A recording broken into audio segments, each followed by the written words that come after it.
প্রিয় ভাইরা, গুরুত্বপূর্ণ একটা প্রশ্ন। ইসলামী ব্যাংক বলতে বাংলাদেশে এখন অনেকগুলো ইসলামী ব্যাংক আছে। এই ইসলামী ব্যাংকগুলোতে টাকা রেখে আমরা তার লভ্যাংশ ভোগ করতে পারবো কিনা, এ বিষয়ে ওলামায়ে কেরামের একাধিক মত আছে।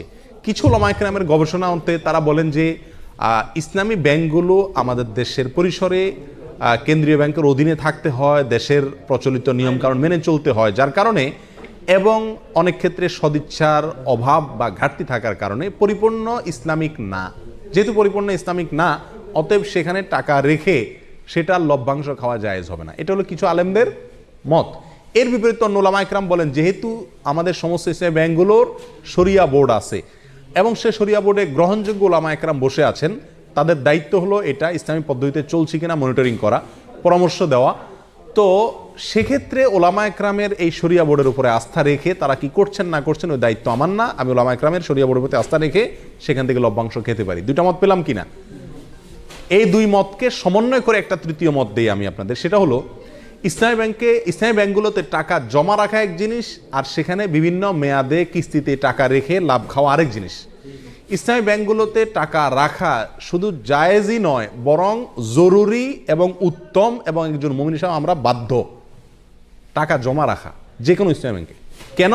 কারণ সুদী ব্যাংকে আমি টাকা জমা রাখলে কেমন যেন তাদেরকে সুদী কারবারে কি করলাম, সহায়তা করলাম। আমার এই টাকাটা পেয়ে তারা সুদে সহায়তা করবে। ইসলামী ব্যাংকগুলো আর কিছু করুক আর না করুক, একটা কাজ তো তারা করবে, সেটা কি?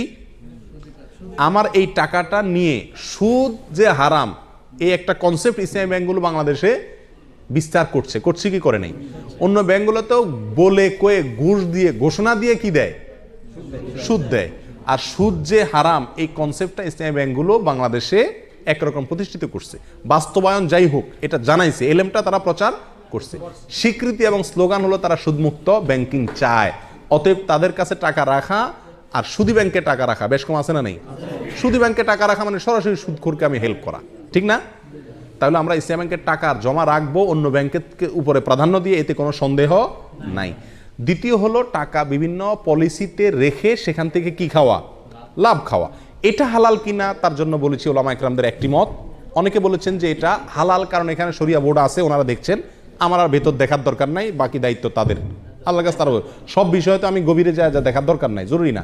আর সবচেয়ে বড় কথা হলো তারা বলেন মুসলিম হিসাবে আমরা যেরকম মুসলিম, ভেজালও আছে ভালো আছে, ইসলামী ব্যাংকগুলো এরকম দুধের দোয়া না, তাদেরও ভুলও আছে সঠিকও আছে। কিন্তু তারা যেহেতু সুদের বিরুদ্ধে স্লোগান নিয়ে রাস্তা নামছে এবং ওটার বিরুদ্ধে একটা ফ্লো তৈরি করতে চাচ্ছে, অতএব তাদের ওখানে টাকা রেখে হালাল ব্যবসার পলিসিতে টাকা রেখে লাভ খাওয়া মাসে মাসে জায়েজ আছে। এটাও আমাদের মত। অন্য ওলামায়ে কেরাম বলেন যে না, পরিপূর্ণভাবে ইসলামীভাবে চলতে পারে না, বাধা আছে, অথবা সদিচ্ছার অনেক ক্ষেত্রে অভাব আছে, এই জন্য না জায়েজ।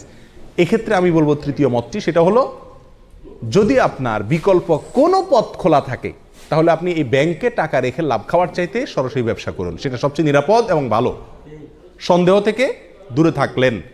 আর যদি অন্য কোনো সমস্ত উপায়গুলো বন্ধ হয়ে যায়, তাহলে ইনশাআল্লাহ বিদিনিল্লাহ এটা পরিপূর্ণ হারাম হবে না। আল্লাহু আলাম।